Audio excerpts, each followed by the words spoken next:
Hello, everybody, and welcome to Brightside Global Trade to our studio. It is the High Point Market, and it is fall.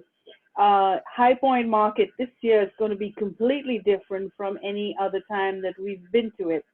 And while designers and homemakers are redoing their homes and their libraries, we'd like to recommend a book. And you need new books for your bookshelf. And so Mirrors of Life is a very exciting novel that is really good for our times today. And I'd like to recommend it, even for your holiday list.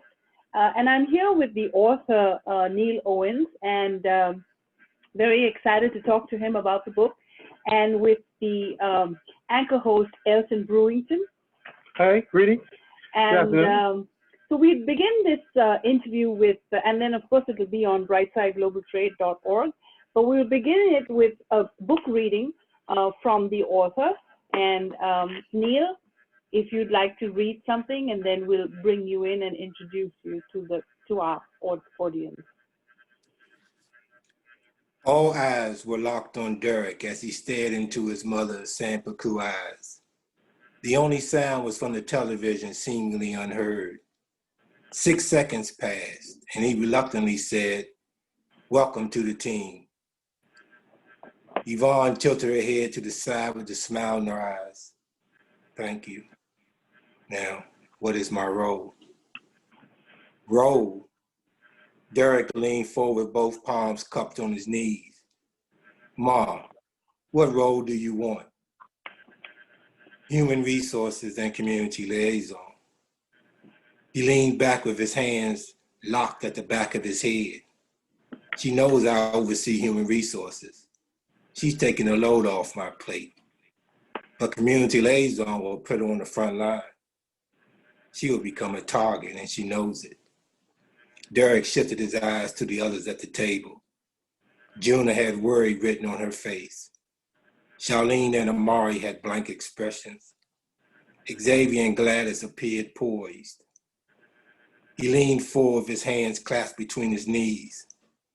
"Ma, you know community liaison will make you a target."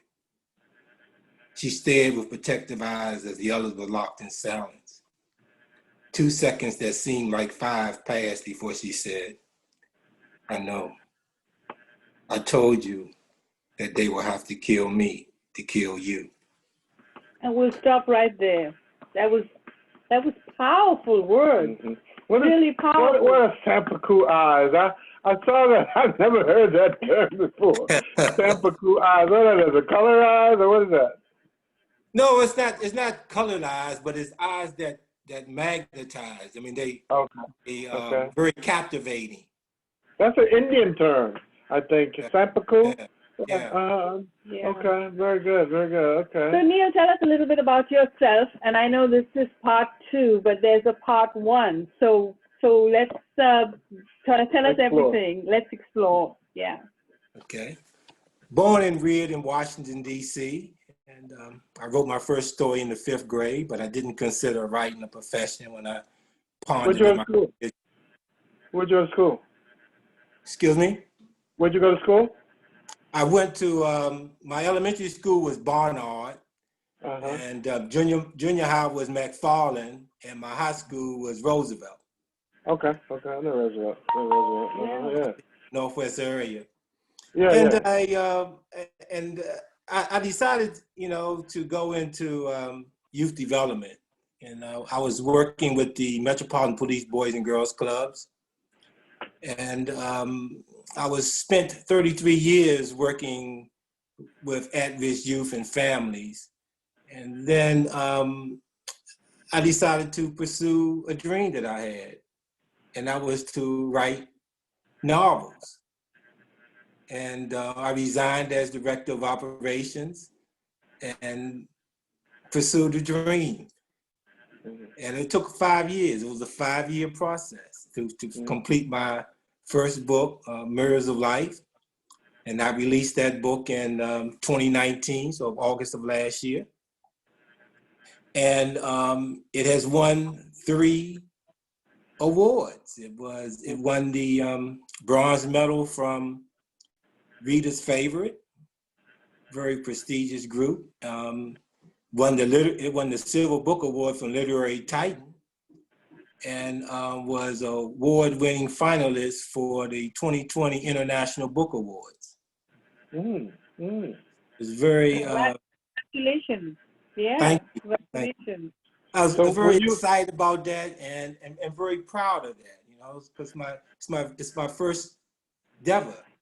And so I give a lot of credit to being patient. That's why it took 5 years, because you know how to be a storyteller, but you have to learn the technical aspects of creative writing. And online novel courses helped, and also the writing communities. I joined a few writing communities, and they were extremely helpful. Some serious constructive criticism, but it was very, very helpful, and it made me better as a writer. Is that right? I embraced the constructive criticism. Were you a student of the Marion Barry Summer Jobs program?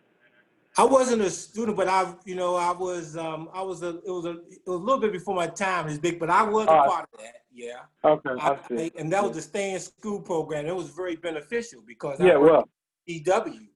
That was a great program, because I came right out. I was in high school. It was like, wow. I went right there and then went on into college. But that was a very, very good program, and I wish that they bring something like that back. He was really a brilliant mind, and he really wanted to put summer job youth into work. He wanted to give them experiences that would mirror what their future could be. That sounds awesome. The title, Mirrors of Life. I mean, that means that there are some reflective aspects to the story, perspective that you need and wanted people to understand and comprehend about the reflection. Is that Absolutely. right? Because we see that in our daily life. It's like when you look at your life in the mirror, you see moments of happiness and sadness, life and death, and things that make you question the fairness of life. Sure. You go into your life, you see in your life that there are doors, windows and doors in your path that open, and the unexpected and the expected appear. Sure.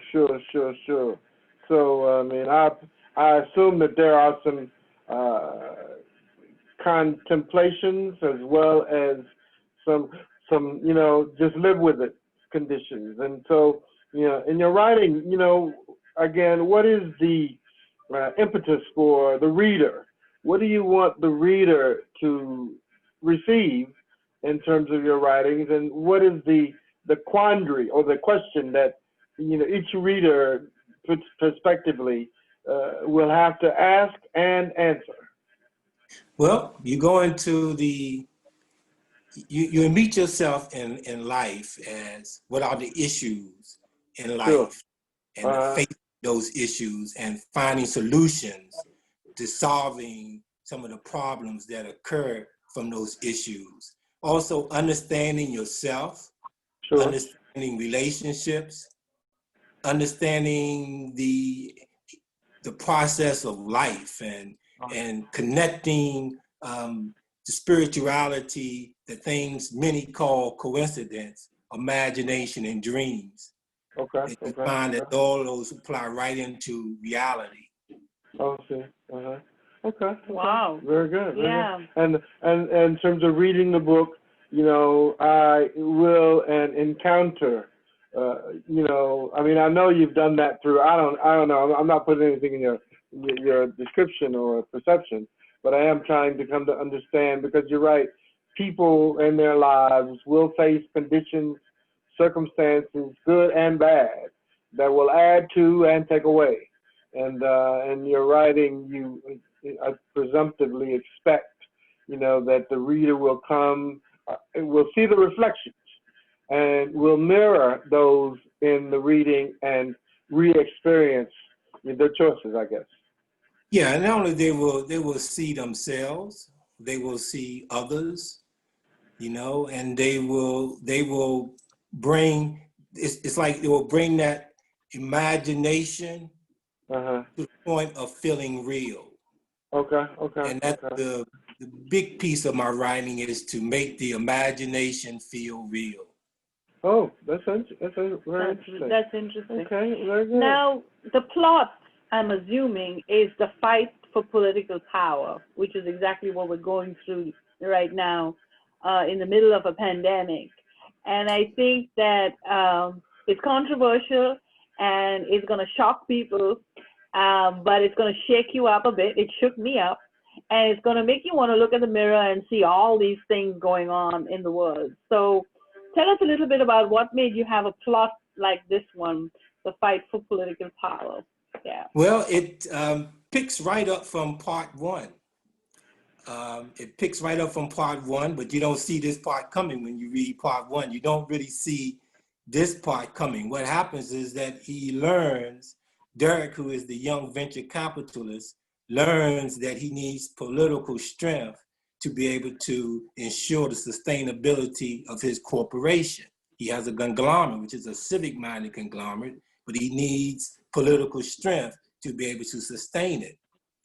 And that's when he runs into a challenge of, he knows he has to create a nationwide voting initiative to change the leadership in Congress because of the direction that politics is taken into the country. And this actually has become a threat for their survival as a people.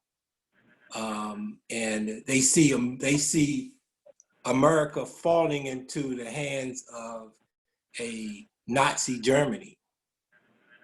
And so they want to, they feel the power is in the people, and they motivate the people to actually vote. And that's where the big challenge comes in. So it delves a lot into the politics. The book is a lot about politics. It's it's a lot of politics. Chilling. Yes, it is. Yep. But it's not just politics. It's also relationships. It's also spirituality. So there's a lot going on. I mean, and it really touches on marriage. It's a lot. We almost make a movie about it. It's got a lot going on. Yes. Yeah, it is. Elton ran for Congress District 2. So Elton, you know about the shakeup. Yeah. And so, Symbolically, though, as you think of, I mean, I'm taking a retrospective perspective about, you live life and you analyze your experiences, but hardly ever do typical people, I mean, it's important to do, but to reflect on your experiences in terms of yesterday, today, and tomorrow. And all of your experiences, no matter what they are, they have to empower you for the future. Yep. Because your experiences, if they are serving you properly, will help you look at who you are. I mean, am I stronger today than yesterday? And will I be stronger tomorrow than today? Yep. That it means emotionally, mentally, and physically, perhaps, but emotionally and mentally, and what you're able to comprehend, face, and overcome. Yep. And so now. So let's go into the characters. So we did the plot, the fight for political power, and I know my character is Derek, of course, but tell us a little bit about how you came up with these characters and the whole story. Yeah. Well, and as your husband mentioned, experiences, life experiences. In college, my favorite courses were human behavior and social problems. And with that knowledge and understanding, it all becomes a part of this book. And the story of the imagination came of this young mother who was in poverty, who was generational welfare, basically. Her family was generational welfare. They were, her mother and her mothers, they were like having babies to get welfare checks. I mean, that's basically how they were living. Sure. And she didn't want to go that route. She was a naive 14-year-old, and she got pregnant by an older teen, and it woke her up. It raised her level of consciousness, and she matured, because when he shunned her to the side like she was nothing. You know, she was heartbroken, but it brought her aware, and she became conscious, and she became strong, and she started teaching her child. She became determined to escape her surroundings, and she focused on education as being the key to escaping poverty. And so that's what she was doing. When she had a child in the womb, she was teaching him the ABCs and how to count. She was speaking to her fetus in the womb. And when he came out, she was teaching him that education was the way. And that's all she was focused on, was him escaping poverty. And that was the first son. So it goes on, because there's, you know, she has an interesting life. There's a lot of sadness in part one that she goes through, but she basically teaches her children to leap over the systematic roadblocks that confine many to juvenile delinquency. You know, and that's really so relevant for our time. I have to end real quick, but I want to, it is very political, it is very controversial, it addresses a lot of things that we are dealing with, Black Lives Matter, with the current election. This is a must-read book this fall season and the holiday season. And tell us where we can get a copy of this book, and you know, and it'll be on my website, the link as well. So look for it. It can be purchased anywhere where books are sold online. Barnes & Noble, Amazon, of course, is there.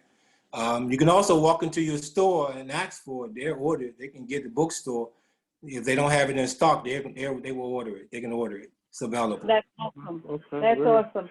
So I'm going to wrap up with each person giving 5 tips for COVID, because everybody's all, you know, crazy about COVID. So Elton, go. I have one question though, and maybe you can answer it in lieu of your response. There's something, I mean, you made a point about it earlier, and that it seems that you put an emphasis on your experiences as a mechanism for costing you something. And in the character where she had a teen pregnancy, it cost her the reality of determining her self-worth, and which she made the decision to say that I'm going to make sure that my time and education will make me more valuable because of that lesson then. If you can reflect on that, and then you can move toward COVID. But the point being that we find ourselves today, you know, and each person has to find a place that's safe in terms of practices. Washing your hands, wearing a mask, keeping safe distances, and exercising will add to that, as well as being aware of your surroundings consistently, you know, regularly and constantly.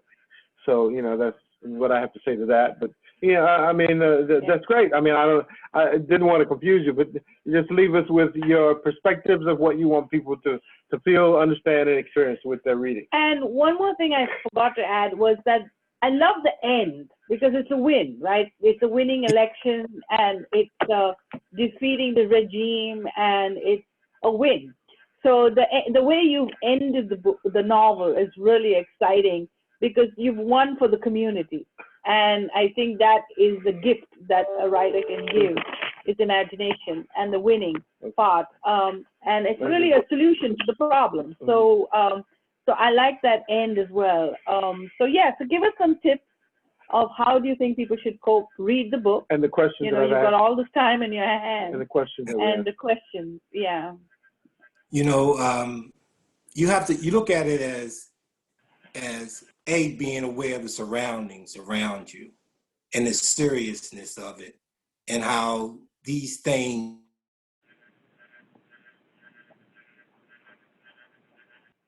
Did we freeze? Hello? Okay. All right.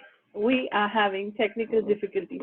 So hold on. I'm going to stop the recording. So make sure that you look at brightsideglobaltrade.org. Thank you so much for watching this episode.